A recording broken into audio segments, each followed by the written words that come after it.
Hi everyone, welcome back to RAILstuff. I know it's been a little while since the last video. It's been very busy with a few different shows that I've been to and just keeping things going really. I hope you're all well, and I thought I would just give you a bit of a more generalised update because I'm actually back working on the layout. Now some of you won't even know that there is a layout, but there is.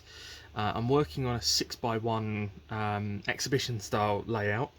The idea is it's going to be a Royal Mail depot, just a little shunting layout. But since you last saw it, there's been quite a few changes. I've removed a good chunk of the partition wall on the right hand side, and a little on the left hand side as well.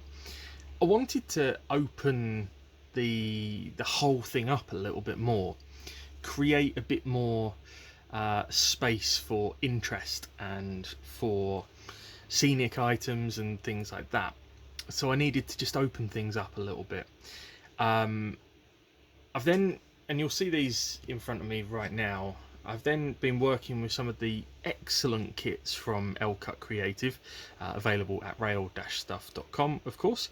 And I've been creating, well, I've kind of been kit bashing some of their brick arch units to create a corner piece, which, when actually constructed, I don't know how well you'll be able to see this, will actually kind of go together like this to form the corner piece, and there will then be a track that runs right to the edge here.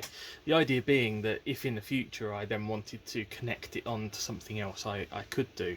But I've bashed together a couple of kits and a couple of other bits here and there from the Cut range, including this excellent industrial door on the front of this brick arch unit.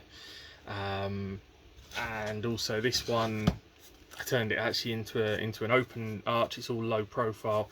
This stuff, you can see I've only just started painting it, so there's quite a lot of work to do on the general look and feel of this one. But in case anyone's interested in how I've been doing this so far, it's been with some pretty basic acrylic paints.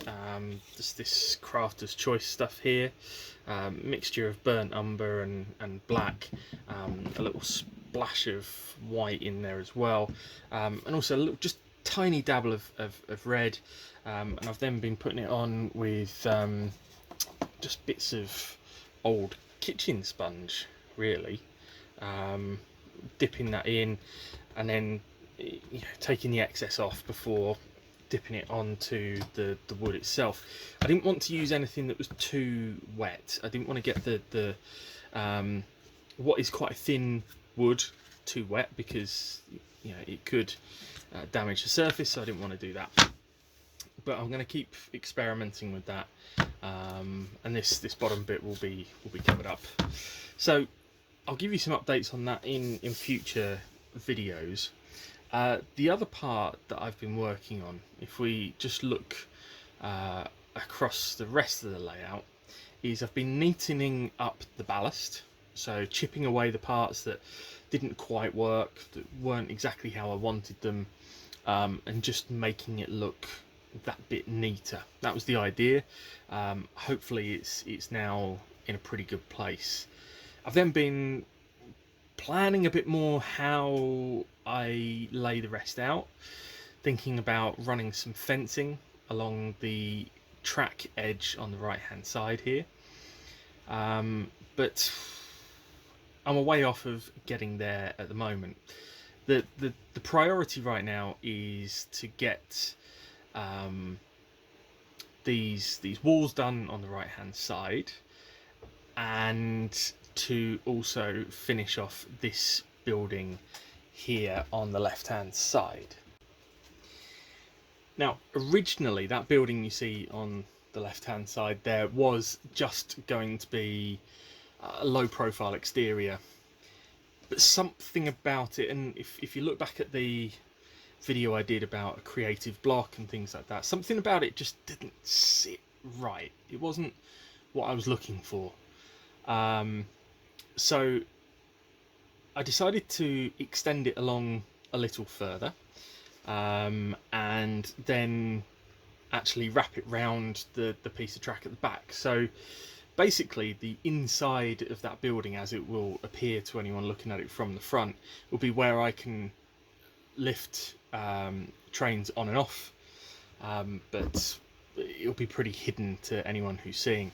And the way it'll be done with these additional pieces, so this piece here will run along the back wall, and I've made this with some brick plasticard, similar to this stuff here, which you can get at RAILstuff.com, of course. And also I did actually use something that you can't get at RAILstuff, unfortunately, which is some of the wheels kits. I used the corrugated stuff here, which I used for the entirety of the building along there as well, because it was very similar effect to the type of warehouse fixture I was looking for. Strip of plasticard down there, which will then be painted red as the other ones are, and this brick section will be painted up like brick as well.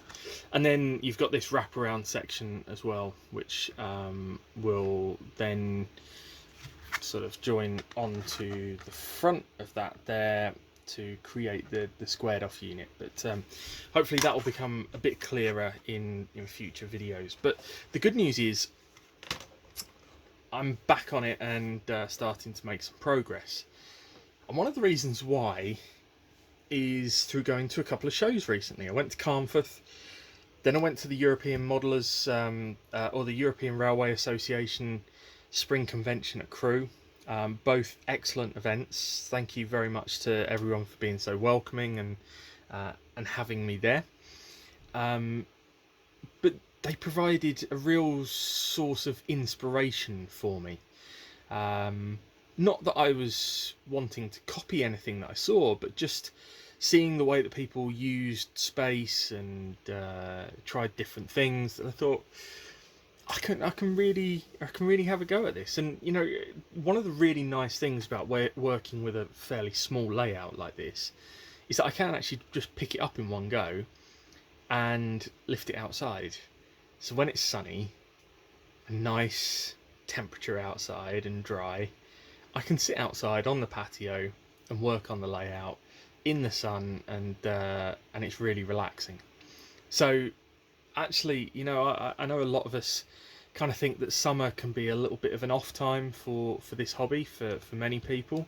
Actually, I've found a way that means it's completely the opposite. So if you want to keep modelling but don't necessarily want to go up into your loft or into the shed at the moment, why not consider making a really small diorama or layout that is something that you can work on outside. It's a really nice thing to do. Eagle-eyed amongst you might have spotted there is a very grey logo over the back, and that's because the whole mail depot is a fictional piece. Now, I know not everyone agrees with fictional layouts and things like that.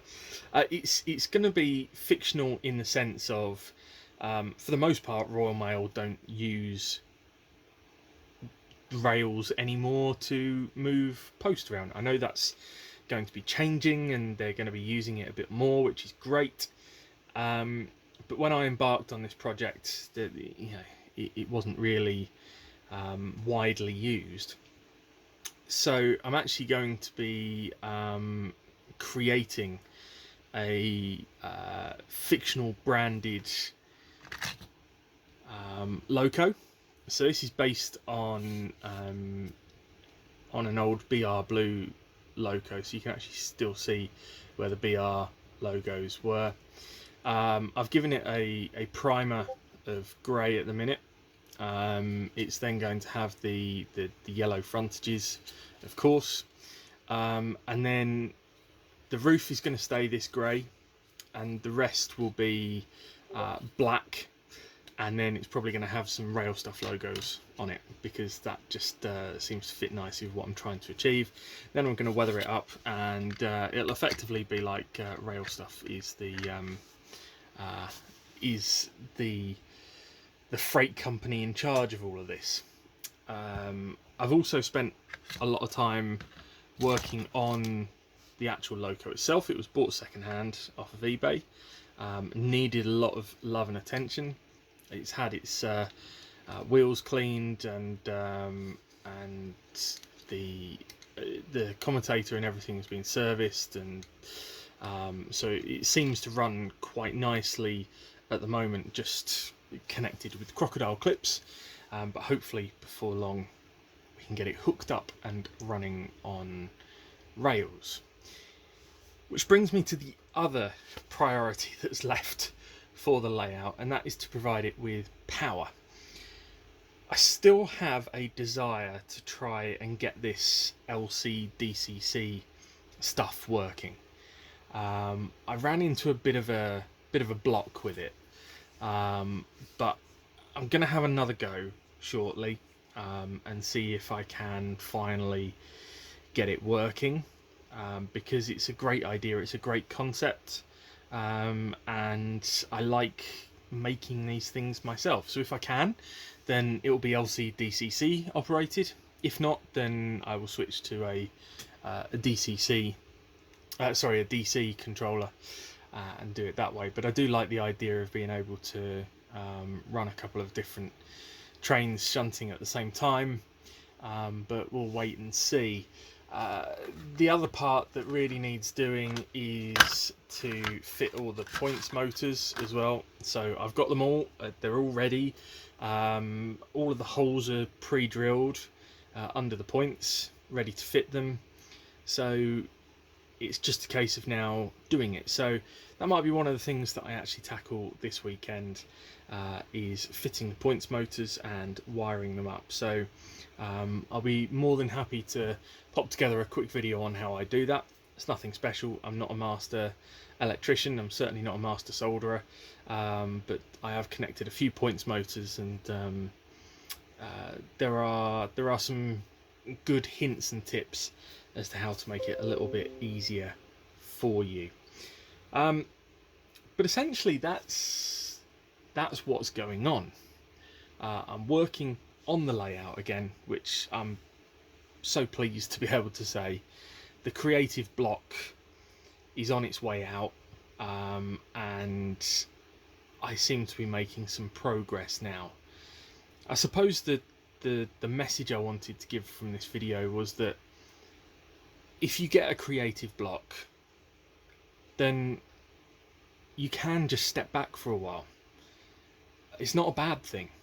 Step back for a while, try and get yourself along to shows and exhibitions where you can get a little bit of inspiration. Not necessarily to copy something, like I said, but just to give you that inspiration of how to use space and maybe different ways of tackling what you're trying to achieve. That would be my biggest tip for you, is to try and do that. On that subject, I'm next out at a show on the 7th of June, the 7mm narrow gauge day in Burton-on-Trent, so not too far from me, which is nice. And hopefully I'll see some of you there. But in the meantime, I shall leave you with it.